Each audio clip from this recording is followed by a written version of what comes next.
ਬੁੜਾ ਤੇਰਾ ਸੱਦੀ ਬ్రో ਅਬਦੁੱਲਾ ਜਿਹੜਾ ਜੀ ਹੁਣ ਬੜਾ ਰਾਜੀ ਆ ਅਬਦੁੱਲੇ ਦੇ ਦਿਨ ਰੱਖਣ ਆਏ ਹੋਏ ਆ ਇਹਦੇ ਦਿਨ ਰੱਖਣ ਆਏ ਆ ਅਬਦੁੱਲੇ ਦੇ ਉਹ ਦਿਨ ਰੱਖਣੇ ਆ ਤੇਰੇ ਅਬਦੁੱਲਾ ਵਿਆਹ ਕਰਾਣਾ ਹੈ ਵਿਆਹ ਕਰਾਣਾ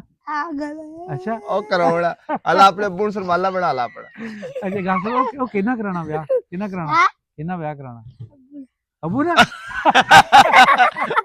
ਇਧਰ ਆ ਉਹ ਕਹਿੰਦਾ ਅਸੀਂ ਕਿਹਦੇ ਨਾਲ ਵਿਆਹ ਕਰਾ ਕੇ ਅੱਬੂ ਨਾਲ ਅੱਬੂ ਤੇ ਤਾਂ ਉਧਰ ਪਾ ਕੋ ਸਾਦਾ ਵੀ ਨਹੀਂ ਗੱਲ ਸੁਣ ਮੇਰੀ ਹੈਲੋ ਇੱਧਰ ਦੇਖ ਅਬਦਾ ਦੇਖ ਇੱਧਰ ਦੇਖ ਉਹ ਮੇਰੇ ਹਾਲ ਦੇਖ ਇਹ ਸਰਵਾਲਾ ਕਿਹਨੂੰ ਬਣਾਣਾ ਅੱਛਾ ਜਦੋਂ ਤੇਰੇ ਸਹੁਰੇ ਨੇ ਆਇਆ ਕਰਨਾ ਤੂੰ ਕੀ ਕਹਿ ਉਹਨੇ ਤੈਨੂੰ ਕੀ ਪੁੱਛਿਆ ਕਰਨਾ ਆ ਕੇ ਹਾਂ ਆਹਾ ਔਰ ਕਹਿੰਦਾ ਕੀ ਕਰਦਾ ਠੀਕ ਹੈ ਅੱਛਾ ਦੁੱਲਿਆ ਇਹ ਦੱਸ ਹੁਣ ਸਹੁਰੇ ਨੇ ਤੇਰੀ ਪਿੱਛੋਂ ਸੋਟੀਆਂ ਨਾਲ ਵੀ ਕੁੱਟਣੀ ਆ ਉਹ ਦੀ ਫੇ ਕੱਢੀ ਸਹੀ ਗਾਲ ਤੈਨੂੰ ਫਿਰ ਬੜਾ ਤੈਨੂੰ ਨਿੰਗਰ ਬਣਾਊਗਾ ਉਹਨੇ ਆਪਣੀ ਕੁੜੀ ਨੂੰ ਲੈ ਕੇ ਚੱਲ ਜਾਣਾ